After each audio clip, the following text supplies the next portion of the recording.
Hello दोस्तों, आप सभी का अंबेडकर नामा और द लॉजिकल इंडियन इन दोनों चैनल्स पर एक बार स्वागत है।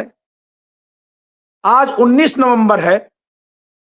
आज के दिन 1917 को भारत की पहली महिला प्रधानमंत्री और अब तक की एकमात्र महिला प्रधानमंत्री रही श्रीमती इंदिरा गांधी का जन्मदिन है। आज इंदिरा गांधी की जयंती है यानी कि, और उनके राजनीति से, उनके शासनकाल में इस देश में बहुत सारा बदलाव हुआ। चाहे बैंकों का राष्ट्रीयकरण हो, प्रिवी पर्स की समाप्ति हो, हरित क्रांति का शुभारंभ और उसका चरमोत्कर्ष हो। इसके अलावा दलित समाज के लिए उन्होंने बहुत कुछ किया। बहुत सारे तरह के इंस्टीट्यूशन उन्होंने स्थापित किए। भारत परमाणु शक्ति संपन्न बना और सबसे बढ़कर प्रधानमंत्री पद पर रहते हुए देश के लिए उन्होंने अपनी शहादत दे दी। उनकी शहादत से देश के एक राज्य में जो अलगाव फैला था वो बंद हुआ और देश उनका अपने आप को उस समय कृतज्ञ मान रहा था। लेकिन 1984 में 31 अक्टूबर की उनकी शहादत के अभी बमुश्किल 40 वर्ष ही बीते हैं कि इतने ही समय में आज इंदिरा गांधी की जयंती पर यह देश बहुत भूला सा बैठा है। उनको महज 40 वर्ष बीतने पर ही इतने बड़े नायिका का, इतने बड़े नेता का देश में कहीं कोई स्मृति दिवस, कहीं कोई जयंती कार्यक्रम नहीं हो रहा है। ऐसे में यह जरूरी है कि यह चर्चा की जाए कि आखिर उनकी राजनीति का इस देश में क्या योगदान था और देश क्यों भुलाना चाहता है। इस विषय पर मेरी समझ से प्रोफेसर रतनलाल जी से उपयुक्त कोई व्यक्ति मेरी नजर में नहीं है और इस नाते मैं आज प्रोफेसर रतनलाल जी को निवेदित करता हूं कि आप इंदिरा गांधी जी के जयंती के इस कार्यक्रम पर इन प्रश्नों का समाधान करें कि देश आखिर क्यों उनको भूला जा रहा है और राजनीति में उनको भुला देने से क्या नुकसान होने वाला है, इसके क्या प्रभाव पड़ने वाले हैं। प्रोफेसर रतनलाल जी, आपका स्वागत है। चलिए, नमस्ते जी, आज इंदिरा जी की जयंती पर आपको भी बधाई, शुभकामना। जी जी जी जी सभी श्रोताओं को इंदिरा जी की जयंती की बधाई, शुभकामनाएं। आज पंकज जी सवाल पूछने की भूमिका में है और मैं जवाब दूंगा। तो शुरू करते हैं इंदिरा जयंती विशेष। जी पंकज। जी, तो सर 1984 31 अक्टूबर को उनकी शहादत हुई। प्रधानमंत्री पद पर रहते हुए उन्होंने अपनी शहादत दी और उस समय नारा लगा था, मैं तो कक्षा 5 में था, उस समय नारा लगा था, गांव गांव में नारा लगा था कि जब तक सूरज चांद रहेगा इंदिरा तेरा नाम रहेगा। लेकिन इतने ही कम समय के भीतर जिस तरह से यह देश उनको भुला रहा है, क्या यह ठीक है? उनके भुला देने से किस तरह के मूल्य की शून्यता पैदा हो रही है और इसके कारण क्या है? मैं चाहूंगा कि चलिए, आप इस पर प्रकाश डालें।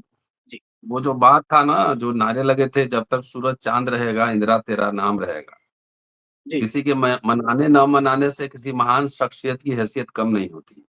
अगर आप जी गूगल करेंगे बुक्स ऑन इंदिरा गांधी, तो आप देखिए कितने अभी भी बहुत सारे लोग रिसर्च कर रहे हैं और किताबें छप रही हैं, लोग लिख रहे हैं, बातचीत कर रहे हैं। जी बहरहाल, मैं थोड़ा इंदिरा जी को समझने से पहले मैं आपको ले चलूंगा थोड़ा हिस्ट्री में। मैं इतिहास पढ़ाता हूँ तो थोड़ा हिस्ट्री से ही बात करूंगा जी जी कि इंदिरा जी को समझने से पहले आपको बाबा साहब को समझना पड़ेगा, जवाहरलाल नेहरू को समझना पड़ेगा। जी 1917 और 47 कितने वर्ष हो गए? 20 वर्ष, तीस जी 30 वर्ष। 30 वर्ष। तो मतलब 30 वर्ष, तो मतलब जब आजादी का आंदोलन चल रहा था, रूस में जब क्रांति हुई थी, उस समय इंदिरा जी का जन्म हुआ था।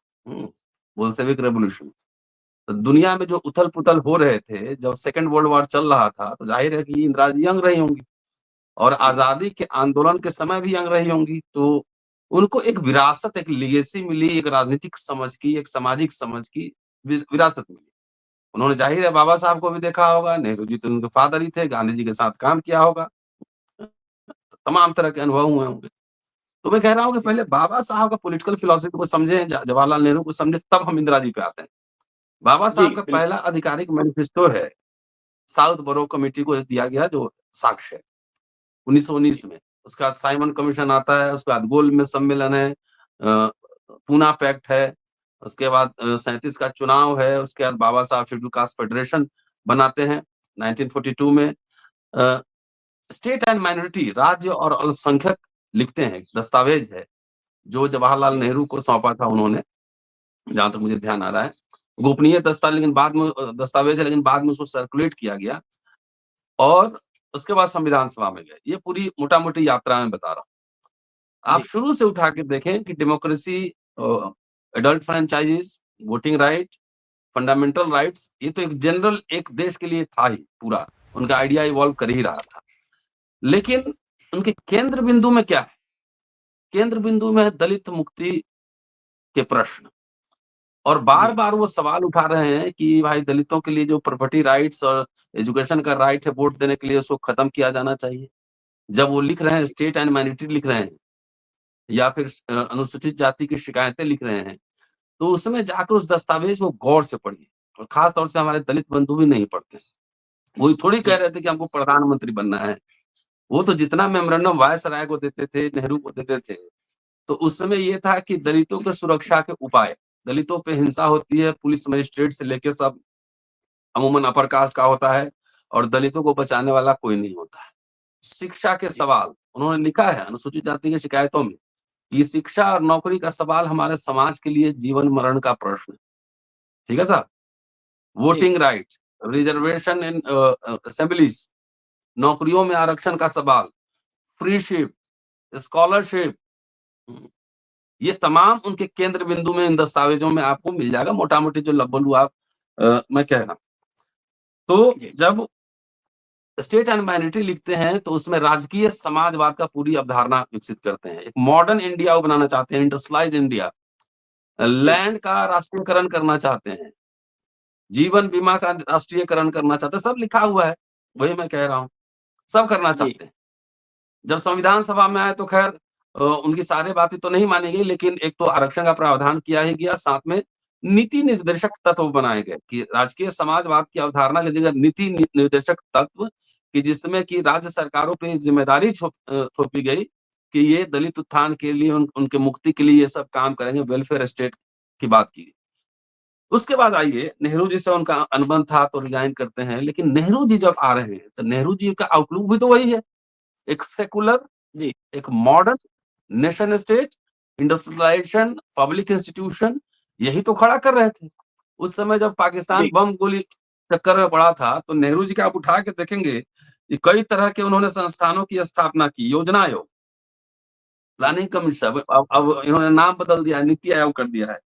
वैज्ञानिक जी। और हाँ, तकनीकी जितने मोदी इंस्टीट्यूशंस जी हैं, ने नीति आयोग कर दिया उसको। जी, हाँ, IIT, IIM, medical colleges, university, परमाणु केंद्र, ये सब उनके ज़हन में था। पब्लिक सेक्टर यूनिट का निर्माण, ज़मींदारी उन्मूलन शुरू हुआ जी, था उस समय, नेहरू जी के समय में। जी, तो बाबा बिल्कुल। साहब जो राजकीय समाजवाद का आइडिया डेवलप किए, जो कि बाद में डायरेक्टिव प्रिंसिपल पे आया, तो आखिर नेहरू जी तो वो लागू कर ही रहे थे ना, कि जी, एजुकेशन यूजीसी बना उस समय। सोचिए, मौलाना आज़ाद उसके पहले एचआरडी मिनिस्टर थे, उन्होंने बनाया यूनिवर्सिटी ग्रांट कमीशन।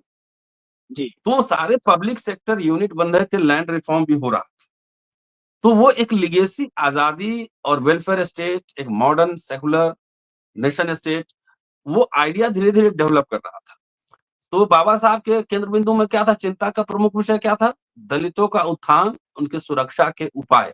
सुरक्षा कानून प्रशासन से भी, उनके हक हक को बचाए रखना, आरक्षण देना, लैंड रिफॉर्म करना, यही सब था ना मोटा-मोटी। इंडस्ट्रियलाइजेशन करना, जी, एजुकेशन इंस्टीट्यूशन में रिजर्वेशन देना, फ्रीशिप देना, स्कॉलरशिप देना, यही था, वही उसी लाइन पे काम हो रहा था। अब इंदिरा जी पे आता हूँ मैं। क्यों इंदिरा जी, जी महान हैं और रहेंगी? जी।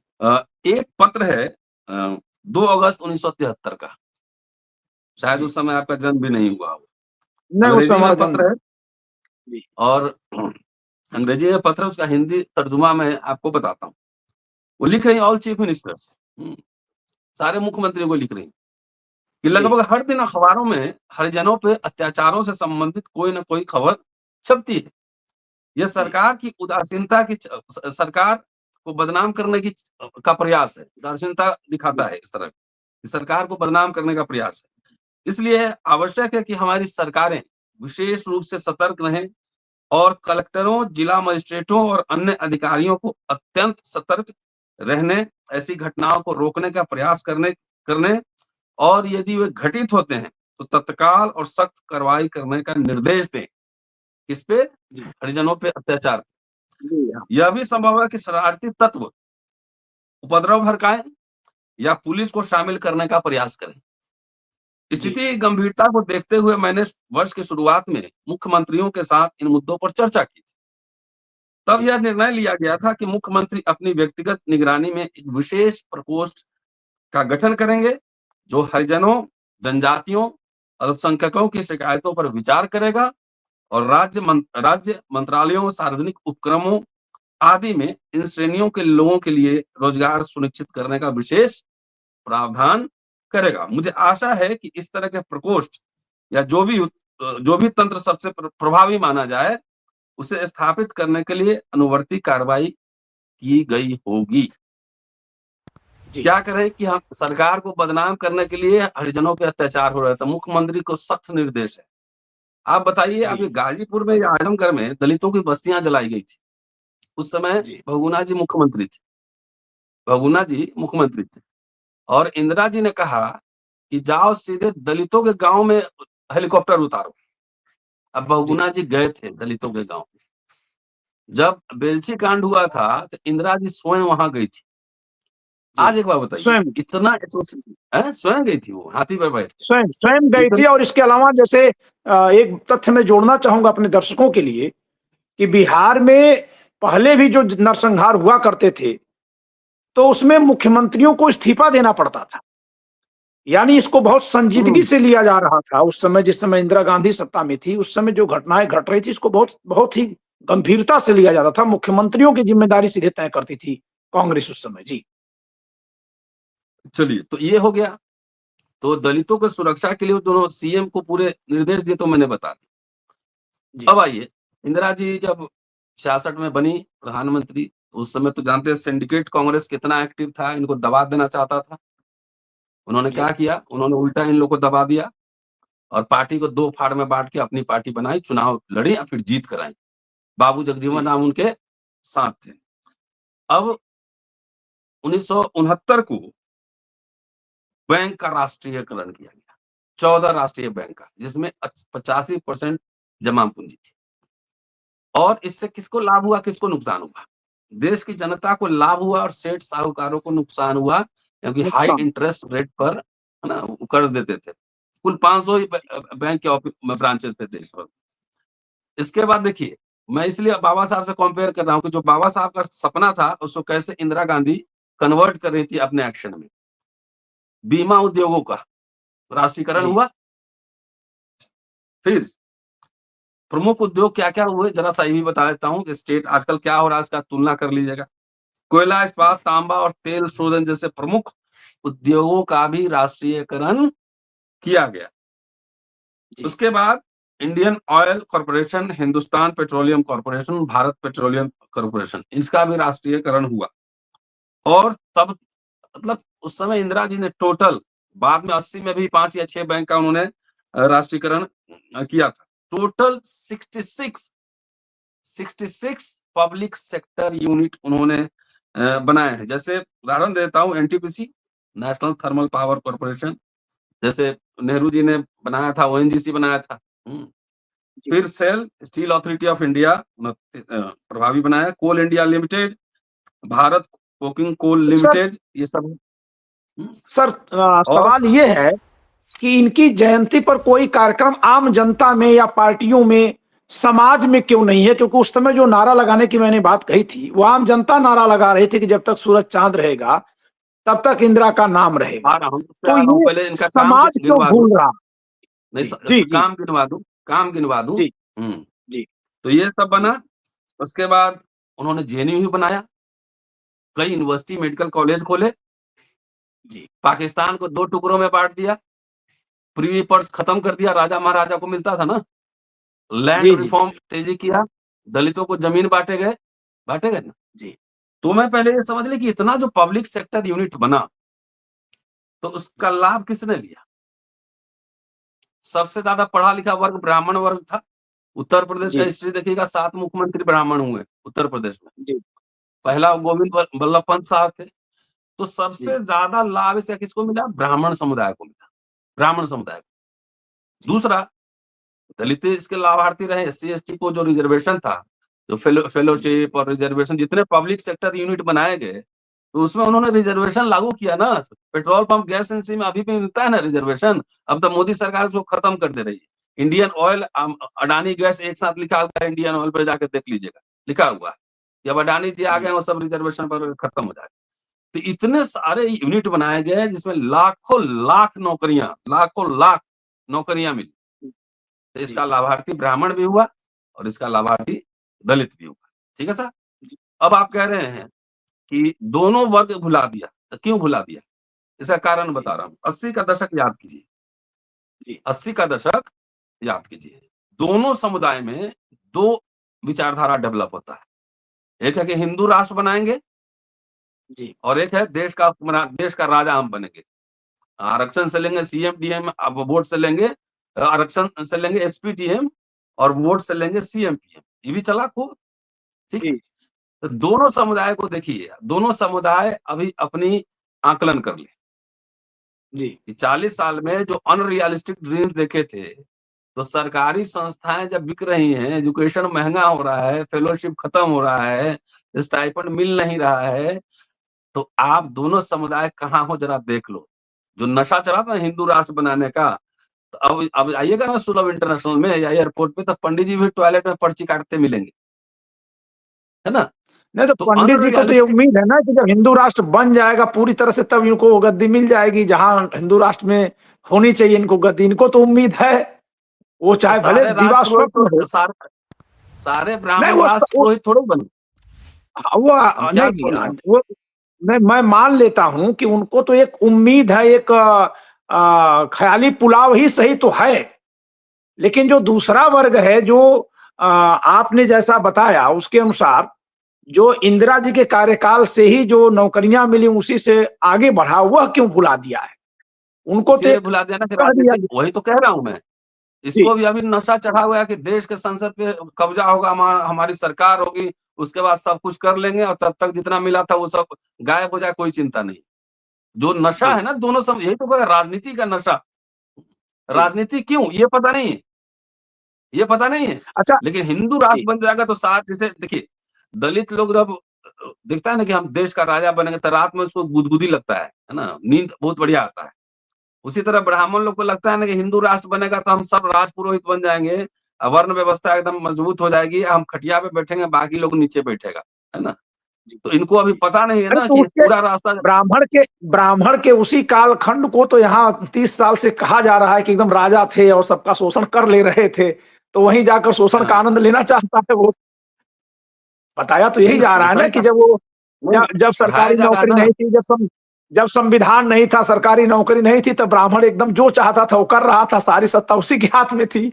तो ब्राह्मणों को ऐसा लग रहा होगा कि जो बताने वाले कह रहे तो हैं कि बोलिए सारी ना, तो सत्ता फिर इन्हीं के हाथ में थी, कौन जाने मिल ही जा नहीं, सारी सत्ता।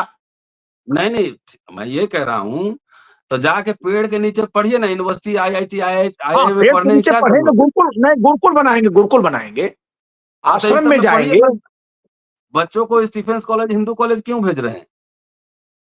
तो बंद क्यों ही कर रहे आईआईटी, हैं ना। आईआईएम में पढ़ हैं? वो सीधे राजा बनेंगे, जाइए गाँव में राजा बनिए।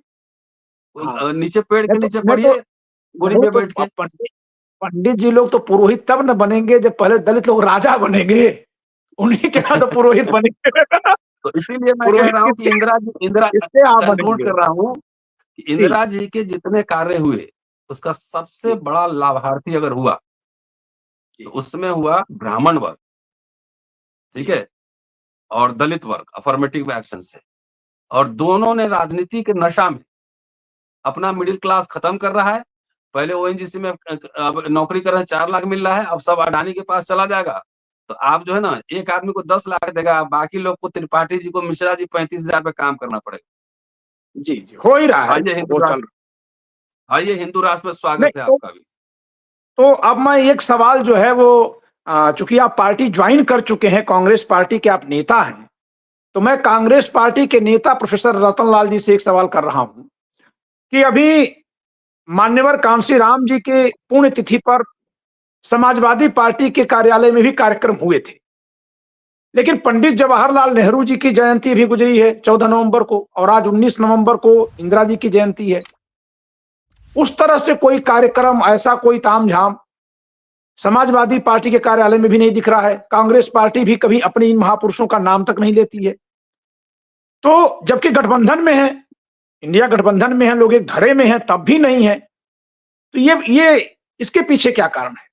क्या यह मान लिए हैं कि इंदिरा जी के कार्यों को भुला देने में ही ठीक है? ये पार्टी कांग्रेस, समाजवादी पार्टी जैसी पार्टियां, राष्ट्रीय जनता दल जैसी पार्टियां जो एक धड़े में है इस समय, क्या ये तीनों चारों पार्टियां जो इस तरह की पार्टियां हैं, वे सब मान ली है कि इन लोगों को भुला देने से ठीक है, या इनको याद दिलाने से कोई फायदा नहीं है, या इनकी जयंती या कार्यक्रम मनाने से वोट कट जाएगा? जी। अभी मैं नेता नहीं हूँ, कार्यकर्ता हूँ। तो और सर, एक अभी डिसीजन कार्यकर्ता के रूप मेकिंग में बॉडी। मैं चाहूंगा। जी। हाँ, जी। नहीं ठीक है सर, ये ना, बहुत तो गंभीर सवाल नेताजी है, लोग, समाज में ये बात जानी चाहिए। नहीं, जी। मैं नहीं समझ पा रहा हूँ ना कि ऐसा क्यों हो रहा है? क्या सिर्फ आइडेंटिटी पॉलिटिक्स के चक्कर में जी। ये सब हो रहा है? या लोगों को इतिहास की समझ नहीं है? मैं नहीं कह सकता। नहीं, ये भी हो सकता लेकिन है कि एक आम प्रिंसिपल, जिस नेता के सामने फूल चढ़ाने से जनता में तुरंत संदेश जा रहा हो, वहीं चढ़ा लो, और जिसके बाद बतानी पड़ेगी उसकी जिम्मेदारी प्रोफेसर रतनलाल जी जैसे लोगों की जिम्मे छोड़ दीजिए। जब ये जागरूक कर लेंगे, लोग जग जाएंगे, तब ये लोग फूल चढ़ाना शुरू करेंगे। वही वही मैं ये भी कह तो हो रहा था सकता कि मैं अपने हिस्से का काम कर रहा हूँ। नेताजी लोग अपने हिस्से का काम करें। जी, है। शुक्रिया जी। पंकज जी। Thank you.